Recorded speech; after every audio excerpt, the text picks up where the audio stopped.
Halo guys, ketemu lagi di Mika Hiskia Channel. Kali ini aku mau ngelanjutin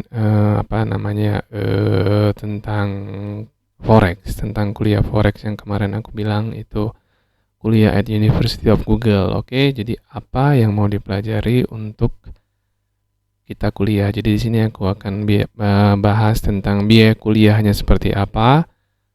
Oh, sebentar, aku kecilin dulu gambarku biar jadi mana ini?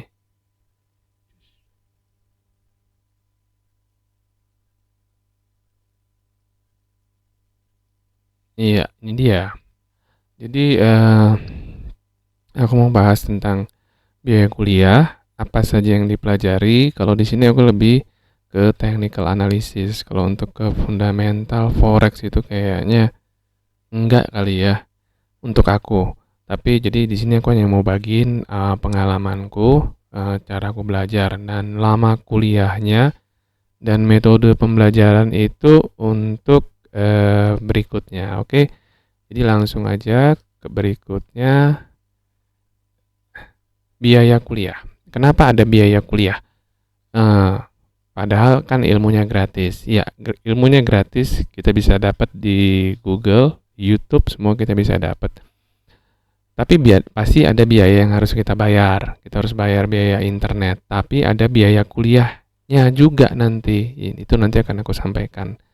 Nah, untuk kita, jadi aku di sini saranin untuk membandingkan dengan biaya kuliah normal. Jadi kalau kuliah normal apa aja ya biayanya. Nah, di sini aku secara sederhana hanya biaya untuk kuliah, bayar SKS, uang pembangunan, biaya UKT atau SPP. Nah, kan kalian pasti udah tahu ya, kalau kuliah ada biaya SKS. Jadi saat sampai lulus itu biasanya 144 SKS dan satu semester itu biasanya 8 SKS. Jadi mata kuliahnya ada yang 2 SKS, ada yang 3 SKS. Nah, lalu bagaimana dengan biaya kuliah forex dan apa tujuannya?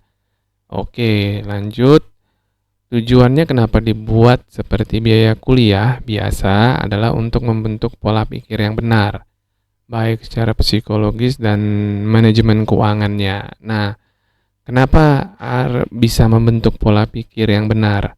Karena kalau kamu lagi belajar, tapi kamu langsung kasih eh, invest modal untuk trading atau tanpa ada tahap-tahapnya, itu nanti secara psikologis dan manajemen keuangan pasti nanti akan jelek, akan nggak baik dan kamu akan ngerasa ngerasa itu rugi, ya, bukan ngerasa itu belajar, tapi kamu akan merasa itu rugi kalau kamu nggak bikin secara baik gitu.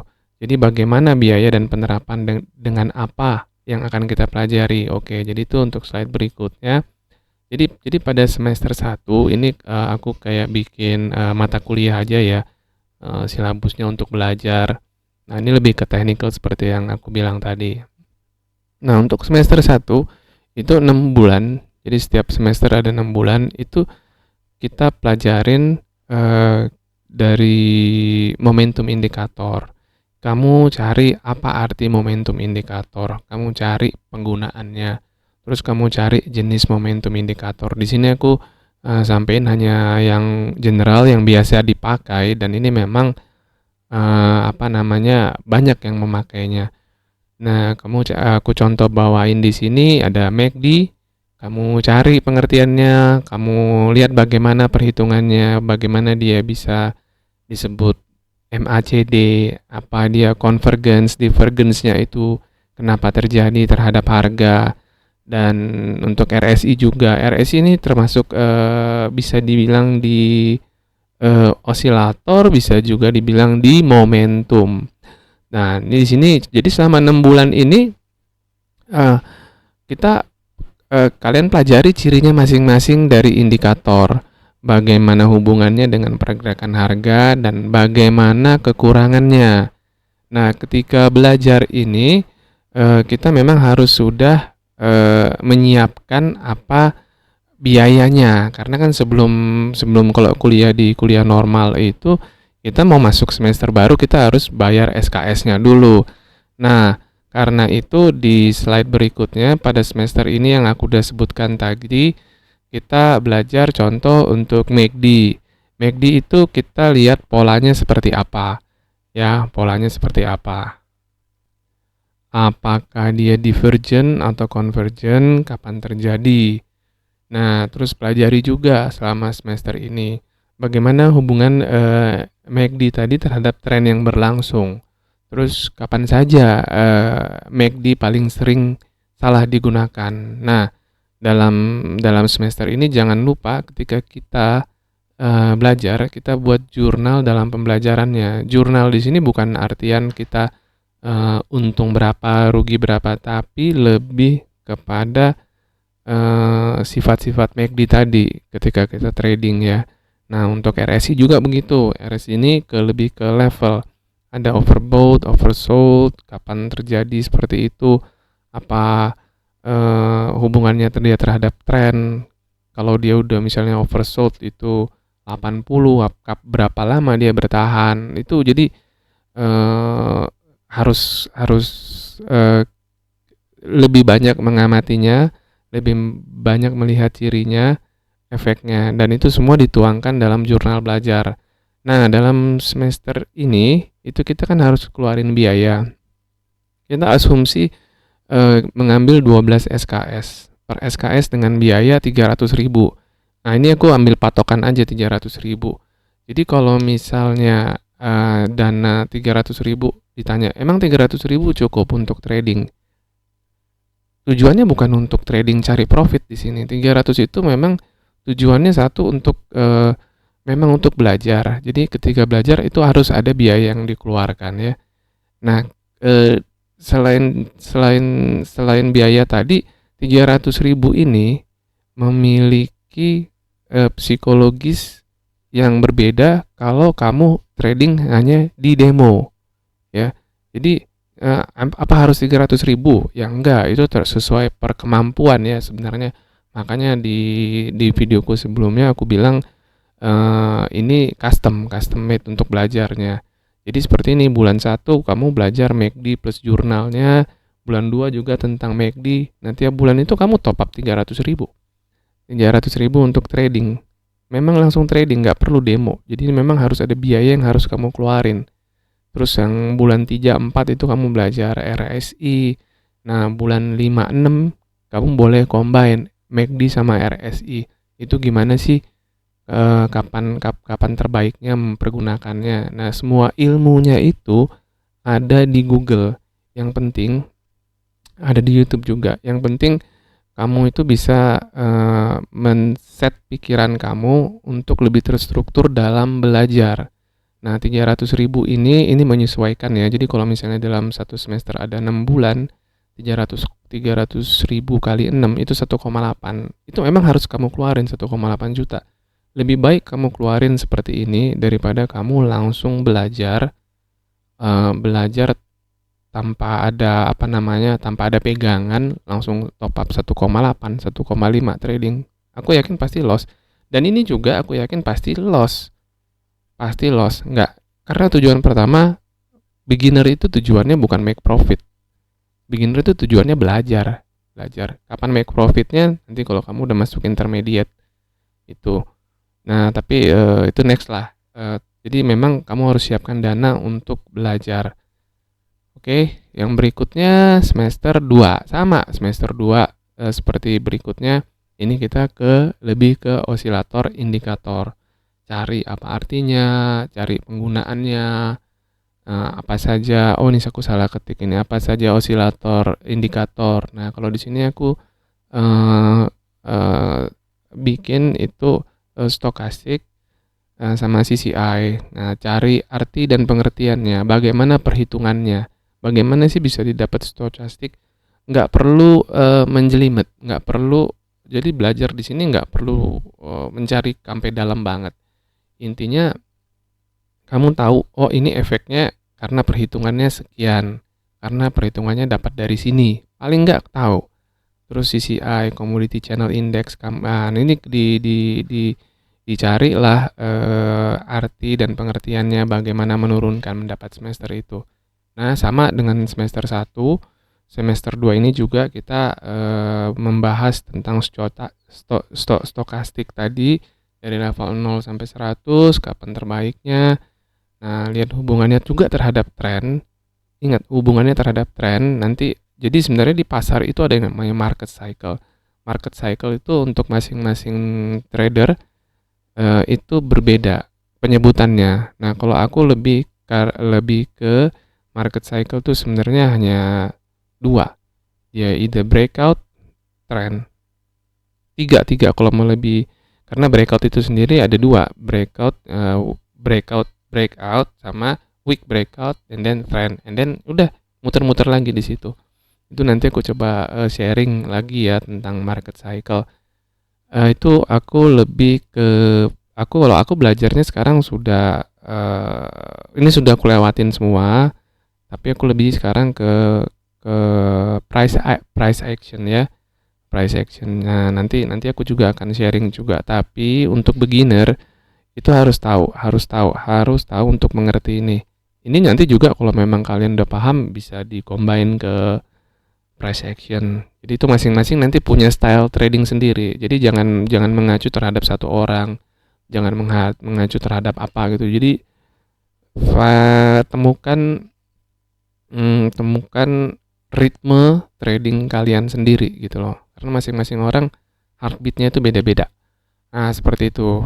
Nah, jangan lupa untuk tetap buat jurnal dalam pembelajaran. Jurnal bukan profit loss ya, ingat ya, jurnal pembelajarannya. Nah, untuk CCI juga beda dengan stokastik. Kalau stokastik kan levelnya 0-100, kalau ini minus 100, 0-100. Nah, itu juga pelajarin bagaimana caranya terhadap tren ya, ingat terhadap market cycle, dan juga coba untuk menggabungkan CCI dengan RSI yang tadi udah dipelajarin di semester 1. Nah, tadi stokastik dengan MACD, coba pelajarin kapan dia divergen, kapan dia convergence. Stokastiknya kalau dia MACD-nya lagi divergen, stokastiknya gimana? Trennya terhadap tren terjadi itu ketika pasar harga dia naik kah atau pasar lagi flat. Nah, itu jadi banyak kombinasi yang memang harus kalian pelajarin ya. Harus kalian gali. Jadi bukan hanya sekedar kalau dia 0 aku ambil, kalau dia 100 aku jual. Terus hanya gitu-gitu aja, nggak bisa. Nanti pasti akan ketemu suatu titik itu akan buat kalian malah makin rugi, oke? Nah, untuk di semester ini juga sama seperti semester 1. Untuk biaya ya. Untuk biaya aku memang asumsiin 300.000. Ya, itu sebenarnya relatif ya, bisa sih 150.000 buka akun mini ya. Yang penting intinya kalian itu tahu feel-nya real money ya. Jadi kalau misalnya semester 1, semester 2 dengan biaya per SKS 300.000, kita ini udah berapa ini, udah 1,8 kali 2 udah 3,6 juta, dibanding kalian langsung trading tanpa ada pegangan untuk apa yang mau dipelajarin. Nanti jatuhnya seperti yang aku bilang itu, jatuhnya kalian akan merasa itu suatu kerugian. Tapi kalau kalian belajar ketika kalian trading itu, kalian akan ngerasa untung. Seperti itu. Oke, semester 3. Semester 3 yang dipelajari moving average indikator, MA. Nah, jadi yang pertama tadi momentum indikator, yang kedua osilator, nah yang ketiga moving average indikator, MA itu ya seperti namanya, moving average. Jadi cari artinya, cari penggunaannya, apa, ini belum aku ganti juga apa saja momentum, apa saja moving average indikator. Moving average indikator hanya ada satu ya, moving average, cuman caranya dia ada yang simple, ada yang eksponensial. Nah, itu cari kenapa simple, kenapa eksponensial, nanti dia berapa lama dia menghitung ke belakang, lebih cocok mana. Nah, itu di kalian cari selama 6 bulan ini dalam semester 3 ini. Nah, dalam semester 3 ini kita itu pelajari ciri masing indikator terhadap pergerakannya. Yang tadi moving average itu adalah lagging indikator, artinya terlambat. Walaupun bisa dibilang semua indikator itu adalah lagging indikator. Moving average adalah indikator yang sederhana dalam perhitungannya tapi sangat diandalkan. Jadi sebenarnya trading based on moving average saja bisa.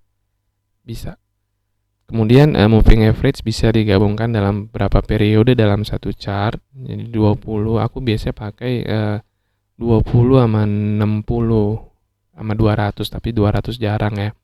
Moving average juga bisa bertindak sebagai support dan resisten, jadi nggak perlu bingung mau ngelihat supportnya di mana, itu bisa dilihat dari moving average. Nah, dalam semester ini gabungkan dengan indikator yang sebelumnya, yang tadi udah dipelajarin ya. Ada stochastic dengan MA, stochastic MACD MA, stochastic MACD MA juga, sama CCI plus RSI, terus plus moving average-nya. Nah, atau bisa digabungkan, tapi saranku jangan terlalu banyak menggunakan indikator karena pada akhirnya itu akan buat kalian sendiri pusing. Jadi coba stick ke yang paling oke itu di main screen-nya itu kan pasti ada MA. Nah, itu kalian taruh. Ya udah cukup pakai momentum sama osilator aja. Seperti yang aku bilang yang di semester 1 2, udah cukup itu, nggak usah, dan momentum osilatornya nggak usah dikasih yang lain-lain, cukup yang sederhana aja. Nah, usahain untuk konsisten dengan dengan indikator yang sudah dipakai, nggak usah diganti-ganti, usahain untuk konsisten di situ. Jadi untuk biaya semester 3 juga sama dengan semester 1 dan 2, semuanya itu custom ya. Nggak harus bayar 300.000. Kalau seandainya dalam pembelajaran top up-nya kalian loss, itu bagus. Berikutnya loss juga bagus.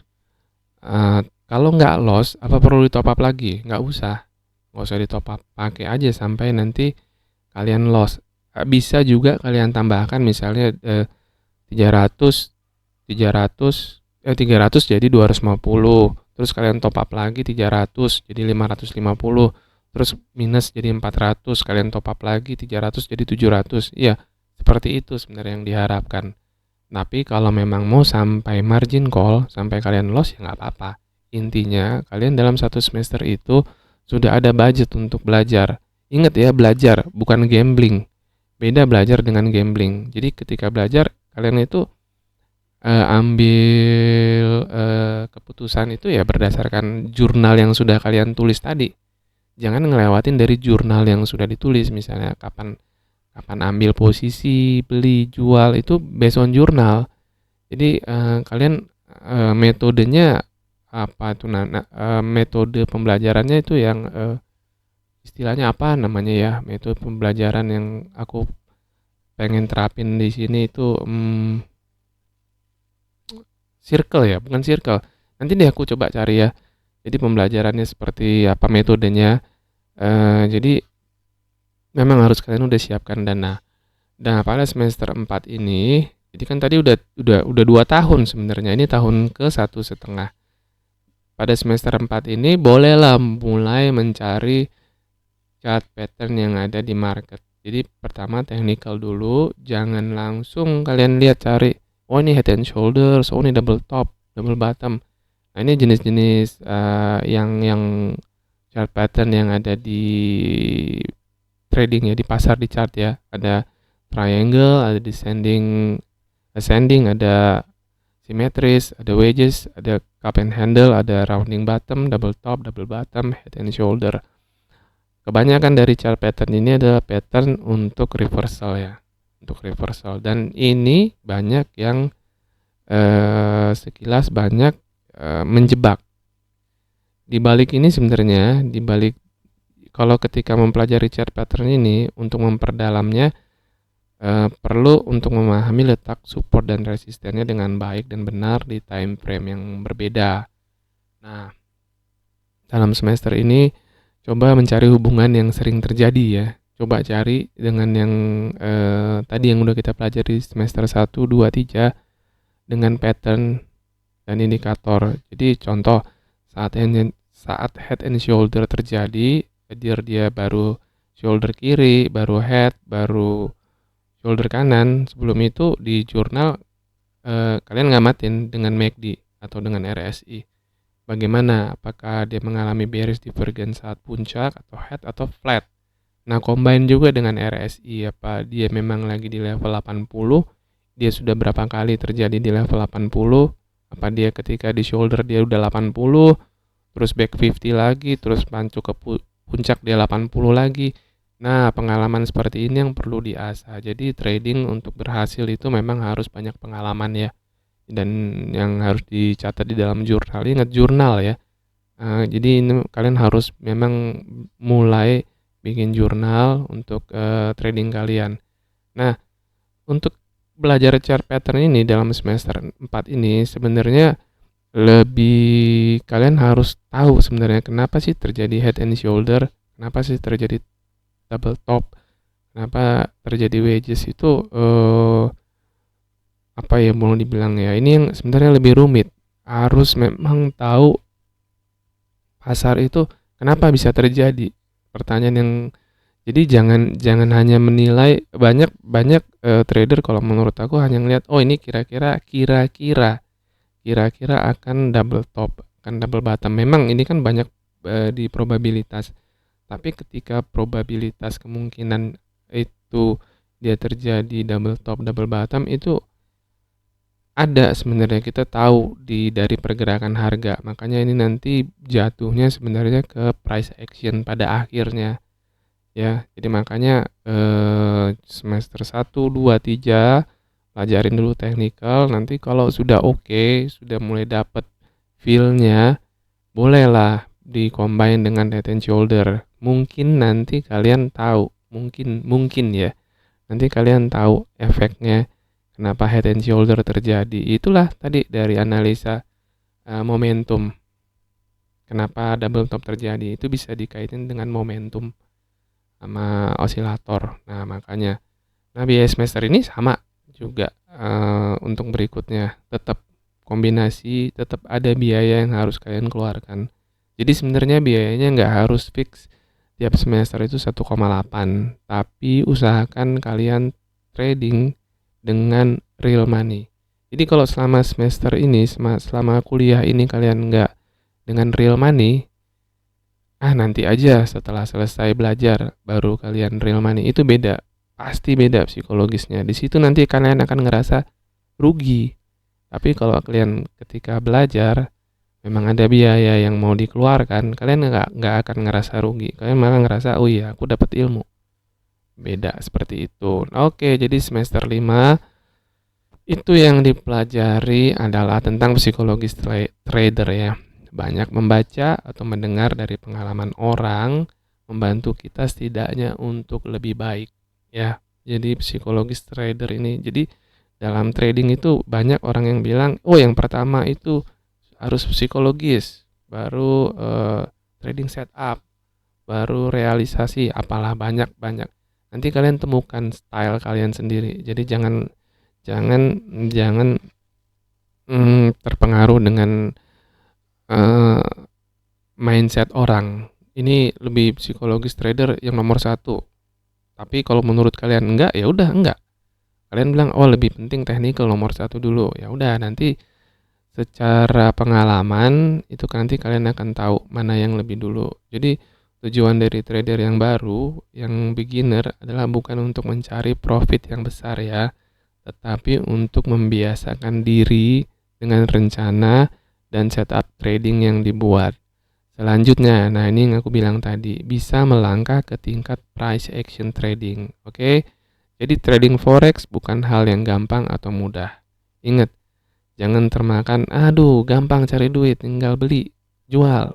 Emang teknikalnya sih gampang. Tapi ketika realisasi, ini bukan gampang, ini susah. Susah sekali. Makanya banyak yang bilang, orang yang bilang yang berhasil di forex itu 90% ya yang berhasil, 90% yang gagal, 10% yang berhasil. Kalau aku bilang sekarang udah nggak segitu persentasenya. Dia sudah berapa ya? Mungkin 96% yang gagal, hanya 4% yang berhasil. Karena orang sekarang semakin nggak mau belajar, hanya maunya cepat dapat duit. Di sini bukan untuk cepat dapat duit ya. Di sini memang untuk yang kita cari itu untuk konsisten.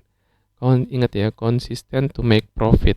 Konsisten to make profit. Oke, pasti loss, tapi nanti ada risk rewardnya dan itu yang akan bikin kamu itu sukses untuk trading di forex. Oke, jadi ingat, trading forex bukan hal yang gampang atau mudah. Jadi selama trading forex tetap semangat dan belajar terus. Dan tetap untuk buat jurnal. Oke. Semoga video ini bermanfaat, bisa bikin kalian lebih terstruktur dalam belajar. Nanti setelah lulus ini, uang pangkal kalian itu dipakainya di terakhir kuliah. Nah, disitulah mulai kalian nanti untuk top up lebih besar. Mungkin kalau kalian pikir uang pangkalnya 6 juta, ya udah taruh aja 6 juta, kalian trading di situ. Tapi kalau menurut aku tetap aja ya untuk dari kecil-kecil dulu. Nanti ada triknya bagaimana sebenarnya untuk trading hanya 0,1 lot, 0,01 lot dan account kalian itu hanya isinya hanya 300.000, tetap konsisten 300.000. Nanti aku coba sharing lagi ya bagaimana caranya untuk mempertahankan psikologis, mempertahankan style trading kalian supaya bisa konsisten dengan 300.000. Oke, jadi selamat trading forex, tetap semangat dan belajar terus dan tetap terus belajar. Oke, terima kasih sudah menonton.